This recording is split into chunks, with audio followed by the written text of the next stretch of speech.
Yo, YouTube. Vidya James here again. I was at work just checking YouTube on my break, and I noticed that Nintendo put up a freaking video for Xenoblade Chronicles X. And like, when I first bought my Wii U, I was reluctant to keep it, but there were two games that I really wanted, like back when that was still new. Smash Brothers, of course, was one game I was really looking forward to. We still don't know anything about a new Zelda. I wasn't all that great, like all that hopped up about Wind Waker, but the one game I really was into was Xenoblade Chronicles X. Now it's that game and Splatoon, but we'll be getting Splatoon long before we get Xenoblade, which is kind of funny. But yeah, it's an RPG, so I guess that's to be expected. And they put up a video while I was at work, so I couldn't watch it by the time I figured out it was there. So now we're going to see this Xenoblade Chronicles video. 3, 2, 1, go.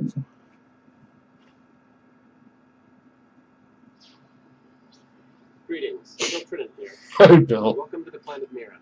If you're watching this, you've heard the call of a grand destiny, and you won't be left wanting. Xenoblade Chronicles X is more than Monolith Soft's next RPG epic. It's a bold, open-world adventure from Nintendo that will appeal to anyone yearning to embark on a thrilling journey with their Wii U. Freaking gorgeous. It offers the player an experience on a scale you'd expect from an entry in the Legend of Zelda or Metroid series. It's a voyage through the unknown. Mentioning Metroid again. That beg for completion, and the most important mission humanity will ever face: to survive. On behalf of Nintendo, I hope you enjoy taking a deeper, bolder trek through the world of Mira than ever before. Mira. On behalf of the human race, I hope you're ready for a change of pace.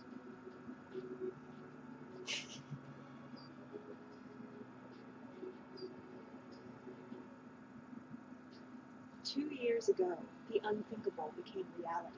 Humanity is fallen, and planet Earth is no more, wiped from existence during a war between two alien races. Yet a small glimmer of hope remains.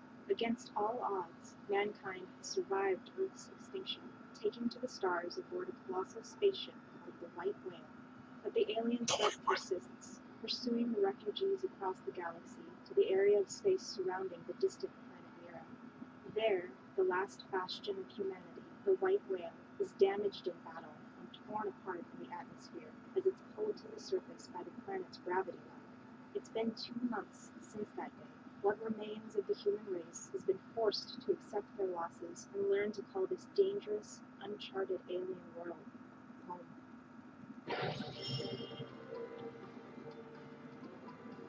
When your character awakens from stasis, you'll be welcomed to the one safe haven on planet Mira, New Los Angeles, which was modeled after its namesake. Huh. Here, you'll You join kidding the me? Blade, a team of explorers tasked with charting the land and ensuring the survival of the human race. Missions accepted through Blade will progress the story, while others will be handed over by corporations and even NLA residents. These tasks include everything from conducting reconnaissance to collecting resources to battling monsters and searching for refugees to rescue from danger.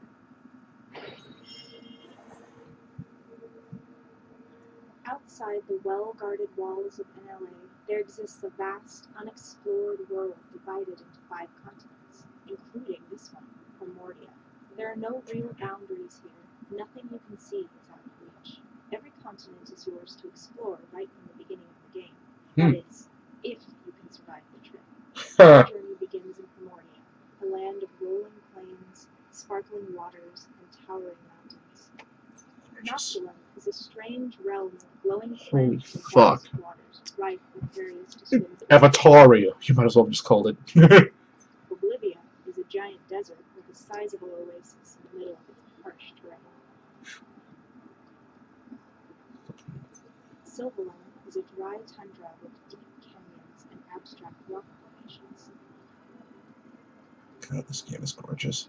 And finally, there's Cauldros, a lava-soaked fire pit, fueled by a massive volcano and littered with ancient architecture of unknown origin. Ooh. Unknown origin, huh? Nice. Life holds. Scattered across this varied world, Ah. you'll find life holes, fractured shelters that broke off of the white whale when it was pulled apart by the planet Mira's gravity line. Locating these life holds is one of the primary goals of Blade. It's up to you and your teammates to find them. They're like the freaking stasis pods in Beast Wars.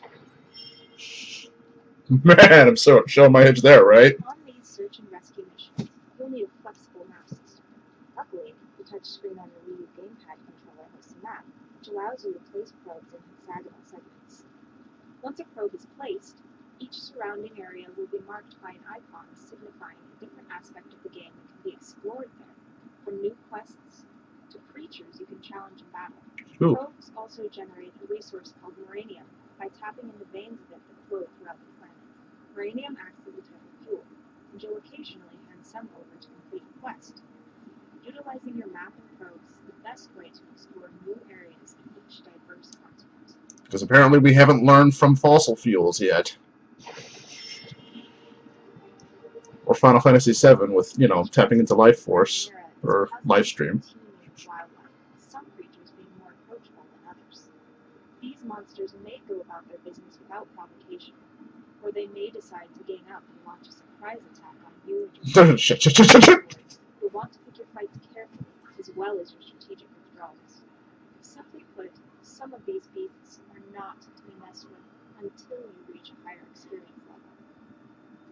Tribes. Holy shit. Gigantic monsters aren't the only life forms you discover on Gigantic monsters. That's not. Variety of aliens here, from the adorable Nopon with their claw-like ears to the Monon who build advanced technology, or even the warmongering clone. They'll stop at nothing. I guess they're prone to war. So needless to say, you'll need all the help you can get to survive. Interesting weaponry That's and designs. This former inhabitant of Mira is a skilled creator and also a merchant that sells his wares to the Nopon. That makes him an important ally and just one of the many unexpected people you'll meet on your journey. What are you buying? Planet Mira has so many life forms to discover, creatures to conquer, and life holds to liberate, that an inexperienced traveler may feel overwhelmed. But thanks to technology, this won't be a problem for you. Nav ball. Ballin'. You can deploy a nav ball, which will lead you in the direction of whatever quest you are on. They take off in a hurry, but don't worry, you can deploy as many as you want with no cost to the player. Hopper. Okay, it's just And if that's not enough, you can scope out the entire If area by releasing the hover cam. This flying camera will soar if you're just that much of a filthy fucking casual. Everything at once and plot your course.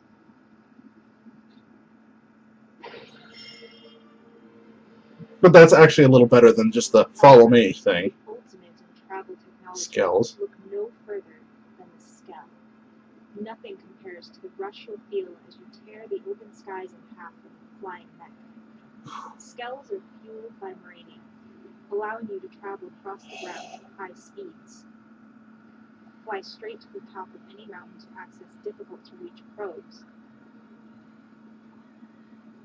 or to discover hidden caves filled with secrets. Ooh, so looking forward to that. Holy Skells shit. will also give you access to a whole new set of combat possibilities, but we'll have to fill you in on that another time. Your tour has come to an end. I hope you enjoyed this brief look at the planet. That's so the freaking world awesome. of Xenoblade Chronicles X. Like, if you get your own... We barely scratched the surface. Oh, freaking cool. Like, you get your own scale, and you get to, like, freaking upgrade it and customize it and shit like that. You already can customize your character. That's it? Well, do we get, like, a more definitive date? Just 2015? At least it's this year, but I really do need to finish Xenoblade Chronicles, though. At some point. But I'm not really feeling it. Yeah, I'm sorry. Not sorry. Alright, but wow. Oh my god, I want that game now. I want it now. And if, like, being able to play that game with people. The only thing that really, like, if anything, like, I can't say disappointed, just, like, I was hoping for a more active combat system like Monster Hunter, because I'm all over Monster Hunter. because you know, one thing I really love about Monster Hunter is that your level doesn't really matter much. It's your strategy that really, you know, reigns supreme on that. If you're really, really good, then, you know, it's not like a matter of levels. There's no amount of grinding that's going to make you beat a monster. Like, maybe you can get better equipment, but it's ultimately going to come down to you. And, you know, that's more of a traditional RPG in that sense, where you get the auto attacks and things like that. But, nonetheless, I am so stoked for that game. I think I reserved it like twice. I bought like a reserve card from Target like twice, and like 2 reserve cards for Splatoon, and at least 1 for Yoshi's Woolly World. But I'm like, that was just 8 minutes, and I really just want to know more. Like, I just love the concept of that game and how it's like completely open world. And yeah, I still found it like, yeah, kind of suspicious that they mentioned Metroid. So, yeah, you've been getting a lot of it, because they were mentioning, like, Majora's Mask was getting a lot of teasers, and then we got Majora's Mask. We got a lot of Mother 3 teasers recently, too, so who knows. But, yeah, really looking forward to Xenoblade Chronicles X. I was like that and Splatoon are the most hype games I'm looking forward to this year. Would you if you played Xenoblade Chronicles, do you prefer that style of combat, or do you prefer something more active like Kingdom Hearts or Monster Hunter, or some milieu between, some medium between the two? I did get to play Xenoblade Chronicles a little bit. The combat system wasn't boring, but it wasn't as active as I wanted it to be. Then again, Xenogears is like one of my favorite RPGs, so I can't really complain too much. But yeah, that's it for now. So see you guys in the next video.